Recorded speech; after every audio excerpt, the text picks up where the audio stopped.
सादर नमस्कार, सादर जय जिनेंद्र। क्षमा ब्रेकिंग जैन न्यूज प्रतिदिन प्रातः दोपहर एवं रात्रि में देश भर से संपूर्ण जैन समाज से संबंधित सही और सकारात्मक समाचारों के लिए देखना और सुनना न भूलें। साथ में आपसे विनम्र निवेदन है कि यदि आपने इस चैनल को सब्सक्राइब नहीं किया है तो कृपया अवश्य कीजिए और शेयर और लाइक करके धर्म प्रभावना में सहयोगी एवं सहभागी बनिए।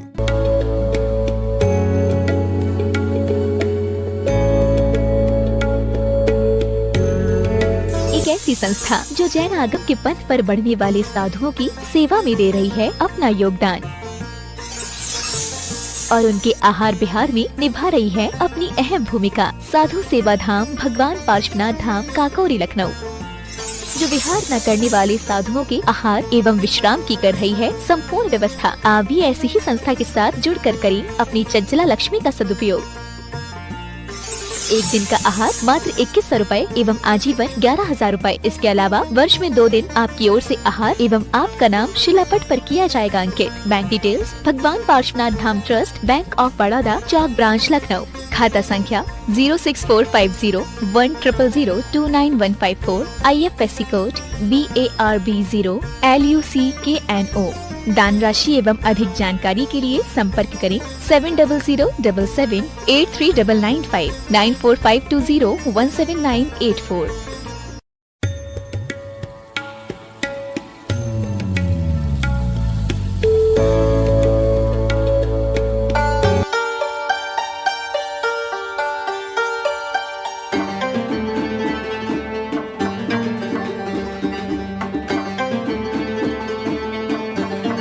किसी ने कहा गुरु महाराज के द्वारा हथकरघा की उपलब्धि हुई, किसी ने कहा जीर्ण उद्धार हुआ मंदिर का, किसी ने कहा गौशालाओं का निर्माण हुआ, किसी ने कहा बहुत से जीवों का कल्याण हुआ, किसी ने कहा प्रतिभा स्थली का निर्माण हुआ। ये बहुत अच्छी बात हुआ, पर मैं कहता हूँ सबसे बड़ी उपलब्धि क्या है?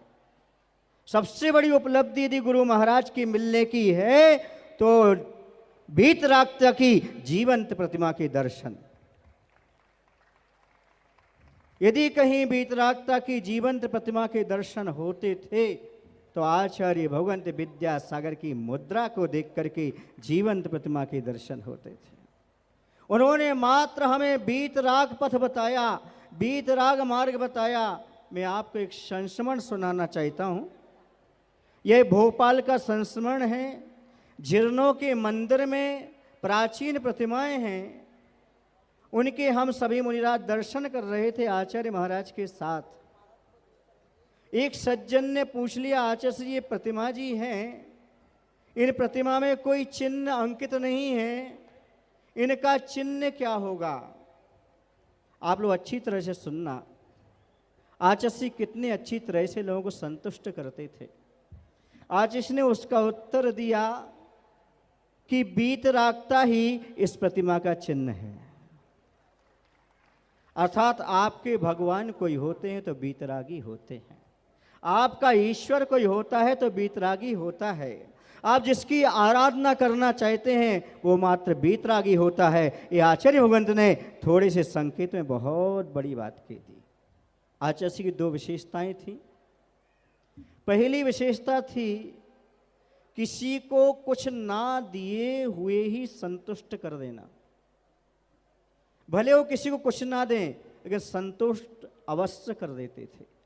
दूसरी विशेषता थी उनके द्वारा सब कुछ कार्य संपादित होता था, पर उसका श्रेय कभी अपने ऊपर नहीं लेते थे, या तो गुरु महाराज ज्ञान सागर जी के ऊपर लेते थे या फिर ये कहते आप लोगों की भावना का प्रभाव। उन्होंने कभी ये नहीं कहा कि ये मेरे द्वारा संपादित हुआ है। एक पहली विशेषता का संस्मरण सुनाना चाहता हूँ, जो कि आचार्य श्री बिना दिए ही लोगों को कैसे संतुष्ट करते थे। आप लोगों ने पंडित जगन मोहन लाल शास्त्री कटनी वालों का नाम सुना ही होगा। वो आचार्य से प्रभावित हुए थे। उन्होंने उनके दर्शन करके उन्हें लगा था कि पंचम काल में आज भी सच्चे संत हुआ करते हैं। उनके दर्शन करके उन्हें ऐसा आभास हुआ था कि हम नमो आयरी आड़म का जो मंत्र है, वाक्य है, उसे हम साक्षात अपनी आंखों से देख सकते हैं, ऐसा उन्हें प्रतीत होता था। उन्होंने एक बार आचार्य भगवंत से कहा, आचार्य जी, जब शांति सागर जी महाराज के हमने दर्शन किए थे, तब शांति सागर जी महाराज ने हमें एक माला प्रदान की थी। उनके कर कमलों से हमें एक माला मिली थी। वो ये कहना चाह रहे थे, पंडित लोग होते हैं, उनकी भाषा थोड़ी सी अलग प्रकार की होती है। वो डायरेक्ट माला ना मांग करके ये कहना चाह रहे थे कि आचार्य भगवंत, आपसे भी हमें कुछ चीज़ें प्राप्त हो जाए, ताकि जीवन भर हमारे पास वह रखी रहे स्मृति रूप में।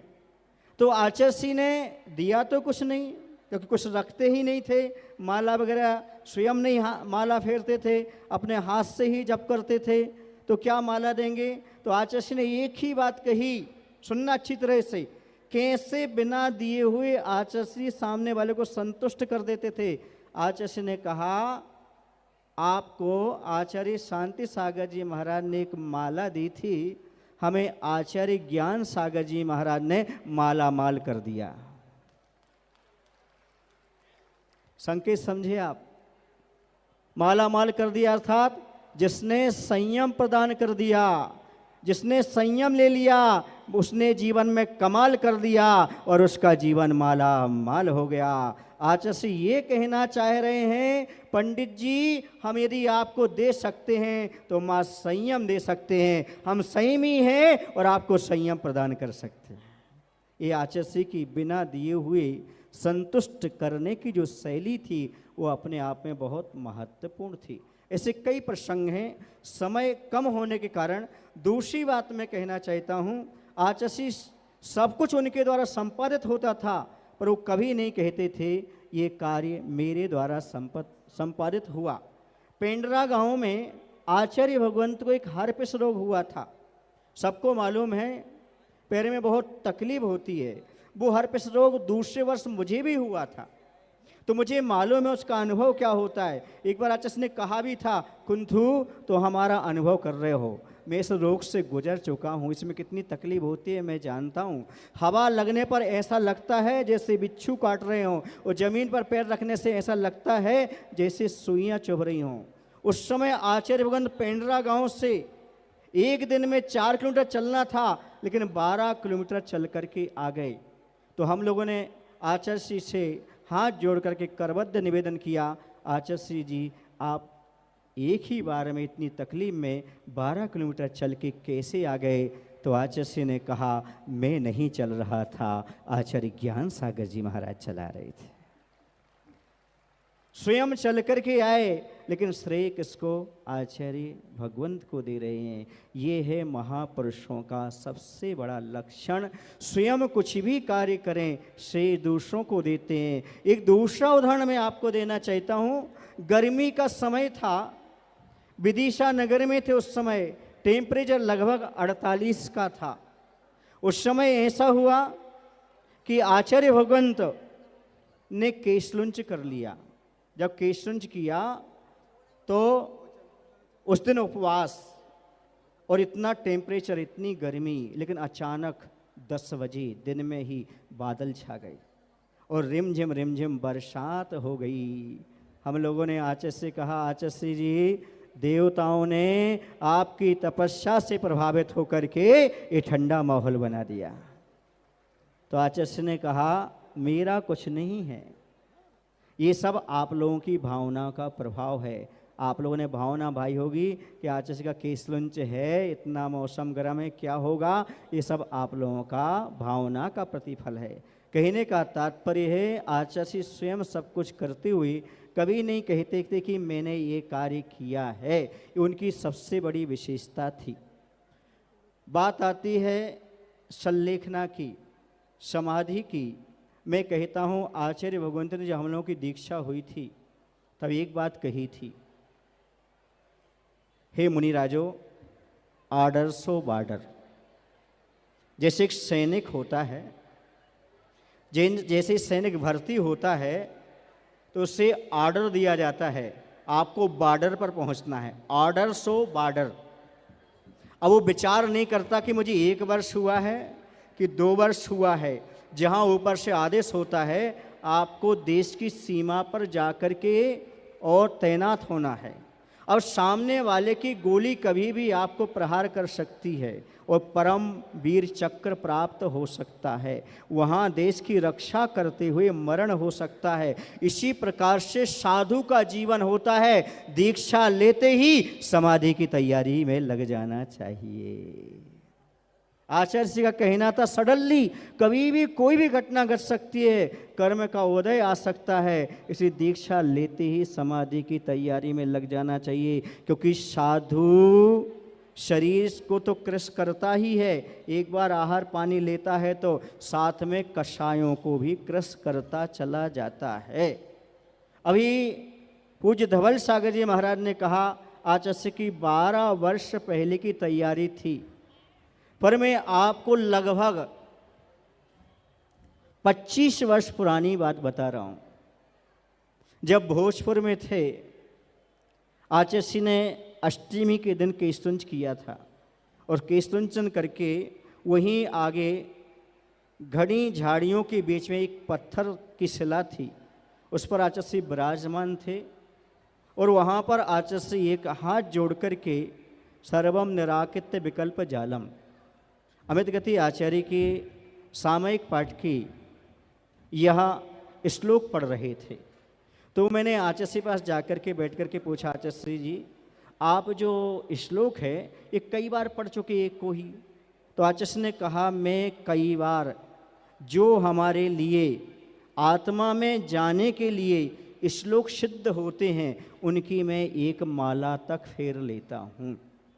मैंने कहा आचार्य यही क्यों? तो उन्होंने कहा सर्वम निराकृत्य विकल्प जालम, ये संसार के जितने भी विकल्प जाल हैं ये सब दुख देने वाले हैं। अब मेरे लगभग 30 वर्ष हो चुके हैं ये सब विकल्पों में उलझे हुए, अब मुझे अपना आत्म कल्याण करना है। ये आचार्य भगवंत ने लगभग 2000 में हमसे कहा था। मैंने कहा आचार्य जी यदि आप इन सबसे दूर हट जाएंगे तो हम सभी का कल्याण कैसे होगा, हम सभी का आत्म कल्याण कैसे होगा? यदि आप ना होते तो हम यहाँ कैसे होते? मैं तो आप लोगों से भी कह रहा हूँ यदि आचार्य भगवंत ना होते तो हम ना होते और हम यहाँ ना होते तो आप लोग भी यहाँ ना होते। ये सब उपलब्धि है। हर कोई व्यक्ति कहता है कि आचार्य भगवंत ने सडनली संलेखना ली, ऐसा नहीं है बंधु। उनकी तो साधना बहुत वर्षों से चलती थी। अब आचार्य पद के प्रति मैं निरीत आपको बताना चाह रहा हूँ जो मैंने अनुभव किया आचार्य भगवंत के पास। आचार्य के पद के प्रति उनकी कैसी निरीता रहती थी। एक बार आचार्य भगवंत सामयिक पर बैठने ही वाले थे, इरियापद भक्ति के बाद आवर्त करके बैठ ही गए थे, इतने में मैं पहुँच गया। मैंने आचार्य भगवंत के चरणों में नमोस्तु करके निवेदन किया, आचार्य श्री जी मैं प्रायश्चित चाहता हूँ। तो आचार्य श्री जी बोलते क्या आचार्य लगा रखा है? क्या आचार्य लगा रखा है? मैंने कहा आचार्य प्रायश्चित चाहता हूँ। बोले बड़ी मुश्किल से, अच्छे समझना क्या कहा आचार्य ने, मुझे बड़ी मुश्किल से तो मुनि बनने का सौभाग्य मिलता है। नहीं आया समझ में? नहीं आया समझ में? आएगा भी नहीं इतने जल्दी, मुझे भी समझ में नहीं आया था। आचार्य ने कहा बड़ी मुश्किल से मुनि बनने का सौभाग्य मिलता है। इसका अर्थ समझे, आचार्य जब सामयिक पर बैठ जाते थे तब अपने पद आदि आदि व्यादि को छोड़ देते थे, मात्र आत्मानुमुखी हो जाते थे। इतने निरीह अपने पदों के प्रति रहा करते थे आचार्य भगवंत। फिर मैंने सामयिक के बाद जाकर के कहा आचार्य में मायना नहीं समझा। आपने कहा आचार्य, तो आचार्य ने कहा सामयिक के समय आत्मा के अलावा और कुछ भी नहीं रहता है, ये सब कुछ बाहर छूट जाता है, इसी का नाम समाधि है बंधो। आचार्य हमेशा विकल्प से रहित होते थे और हमेशा यही कहते थे विकल्पों की शून्यता का नाम समाधि है और कुछ भी नहीं है। कोई विकल्प अपने जीवन में ना रहे, इसी का नाम संलेखना होता है। एक बार की बात है, बिहार चल रहा था, बिहार में जाकर के पहुँचे तो वहाँ पर स्कूल था, बहुत कम व्यवस्था थी। मैंने आचार्य से निवेदन किया, आचार्य आप पिछी कमंडल उठाते हैं और बिहार कर जाते हैं, कभी आप सोचते नहीं इतना बड़ा संघ है कैसे क्या होगा? तो आचार्य ने कहा मैंने पहले ही सोच रखा है। हमने कहा आचार्य क्या सोच रखा है? उन्होंने कहा प्रत्येक जीव का अपना पुण्य होता है, आप सब साधु हैं, सबका अपना अपना पुण्य होता है, विकल्प करने की आवश्यकता नहीं है। ये है कर्म सिद्धांत की दृढ़ता। जिन्हें ये कर्म सिद्धांत पर दृढ़ता होती है कि सबका अपना अपना कर्म का उदय होता है, सब अपने आप सब कुछ प्राप्त कर लेते हैं, कुछ करने की आवश्यकता नहीं होती है। एक और बात है आचार्य के संतुष्ट करने की। एक सज्जन ने आचार्य से पूछा, आचार्य जी पूजन के बारे में बहुत सारे भेद हैं, पूजन के बारे में बहुत सारे भेद हैं, हम पूजन कैसे करें? तो आचार्य ने आचार्य समंतबद्ध महाराज की एक पंक्ति बोल दी संस्कृत की, सावद लेसो बहुपुण्य रासो दोषाय नालम कनिका विशेष्य। उन्होंने इतनी अच्छी पंक्ति बोल दी। इसका हिंदी अर्थ ये है सावद कम हो और पुण्य ज़्यादा प्राप्त हो। जैसे एक समुद्र भर पुण्य होना चाहिए और एक कणिका इतनी एक बूंद बराबर जहर हो, तो ध्यान रखो वो जहर समुद्र के पानी को दूषित नहीं कर सकता। वैसे ही थोड़ा सा आरंभ हो लेकिन पुण्य ज़्यादा हो, ऐसी ही पूजा हमें करना चाहिए। ये आचार्य भगवंत ने अपने शब्दों में स्पष्ट रूप से बता दिया। ये उनका कुछ काट छांट ना करते हुए, किसी का खंडन मंडन ना करते हुए, आगम के अनुसार जो सत्य है उस सत्य को आचार्य सबके सामने रखा करते थे। और हमेशा एक बात कहते थे आचार्य कि जो मैं कह रहा हूँ वही सत्य है ऐसा नहीं, बल्कि जो सत्य है सो मेरा है, आप खोज कर लाइएगा, क्या सत्य है वही बस मेरा है। एक और बात मैं कहना चाह रहा हूँ, ऐसा प्रकरण चल रहा था, देवी देवताओं के बारे में प्रकरण चल रहा था। तो किसी ने आचार्य भगवान से पूछा कि आचार्य मैंने सुना है आप देवी देवताओं को नहीं मानते। तो आचार्य ने कहा ये बिल्कुल गलत है, मैं देवी देवताओं को मानता हूँ। उस व्यक्ति को भी बड़ा आश्चर्य हुआ कि आचार्य क्या देवी देवताओं को मानते हैं? उन्होंने कहा बिल्कुल मानता हूँ, आगम में जैसा कहा गया है उनका स्वरूप उसके रूप में मानता हूँ। वो असंयमी होते हैं, पूजनीय नहीं होते हैं, बस इतना ही मानता हूँ। आगम में जैसा स्वरूप कहा गया है उस रूप में आचार्य ने प्रस्तुत किया कि आगम में उनका चौथे गुणस्थान से ऊपर गुणस्थान नहीं हुआ करता है, असंयमी होते हैं, पूजनीय नहीं होते हैं। इतना यदि आपके पास आगम का प्रमाण मिल जाता है, इतना पर्याप्त है। बिना कुछ खंडन मंडन के वीतराग पथ का यदि किसी ने उपदेश दिया है तो वो है आचार्य भगवंत विद्यासागर जी महाराज, जो कि निर्विकार रहे, निर्विकल्प रहे और सभी जीवों को यह करुणा का उपदेश देते रहे। लोग कह रहे हैं कि आचार्य भगवंत दक्षिण नहीं आए, पर मैं कह रहा हूं आप लोग तो ले आए।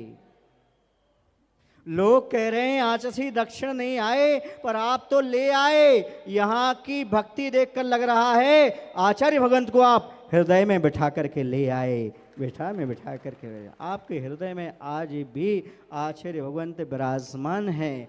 अब मैं एक अपना संस्मरण सुना रहा हूँ, समय की सीमा के भीतर ही सुनाऊंगा। मेरे पैर में हर्पिस रोग हुआ था, बहुत पीड़ा थी, आंखों से आंसू झरझर आ रहे थे। नेमावर की बात है, 2002 की बात है। पूज्य प्रवचन सागर जी और पूज्य सागर जी वहाँ कक्ष में मौजूद थे।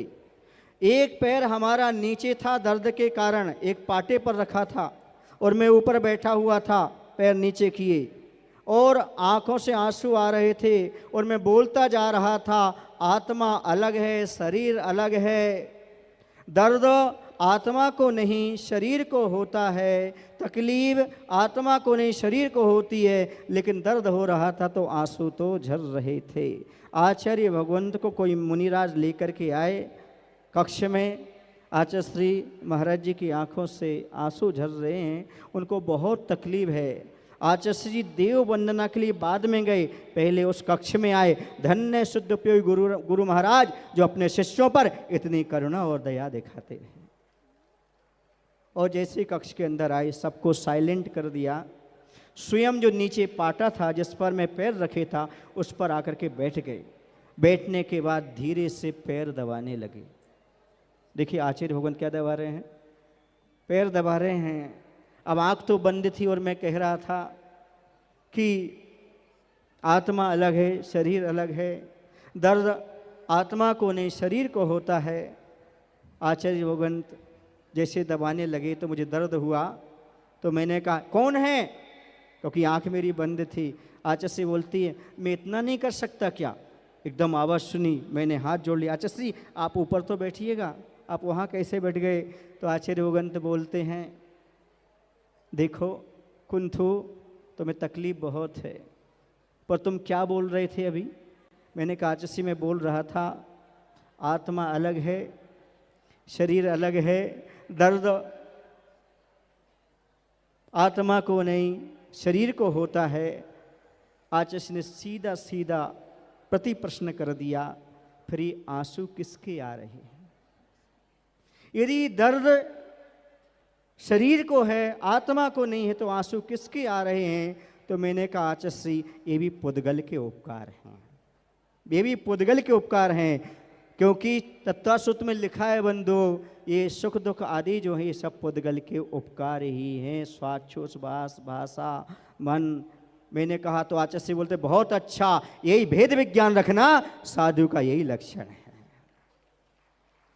फिर धीरे से आचार्य श्री बोलते हैं बताओ मूलाचार ग्रंथ में कौन सी औषधि बताई है। तो मैंने कहा आचार्य श्री जी समता। बस साधु कहीं भी जाए कहीं भी रहे, यदि उसके पास समता है तो समझो वो साधु है। कहीं भी किसी परिस्थिति में रहता रहे, उसकी क्षमता बनी रहे, ये बहुत बड़ी बात है। मैं आचार्य श्री की करुणा के बारे में बताना चाहता हूँ। मैं साक्षात सागर जेल गया हूँ, कैदियों के बीच में, हाँ उपदेश देने के लिए कैदियों के बीच में गया और वहाँ पर मैंने उपदेश दिया। तो उस समय 54 कैदी लोग थे और उन्होंने आकर के नमोस्तु करके कहा कि मैं चाहता हूँ एक बार भगवान आ जाएं। मैंने कहा भगवान आ जाएं। बोले मैंने भगवान नहीं देखा, लेकिन गुरु विद्यासागर हम सब कैदियों के भगवान हैं। ये है बंधु कैदियों को भी सम्यक्त की प्राप्ति कराने वाले यदि कोई रहे तो आचार्य भगवंत रहे। गायों के प्रति उनकी कितनी करुणा रही है आप सब समझते हैं, सब जानते हैं। आचार्य भगवंत ने कितना क्या हम सभी को दिया हुआ है। अब Kshama breaking Jain news YouTube channel पर विज्ञापन देकर धर्म प्रभावना में बने सहभागी। विज्ञापन देने हेतु संपर्क कीजिए मोबाइल नंबर 9026900740 एवं समाचार एवं वीडियो भेजने हेतु WhatsApp number 9335236222। Kshama breaking Jain news YouTube channel देखने के लिए आपको बहुत बहुत धन्यवाद। सादर प्रणाम, सादर जय जिनेंद्र।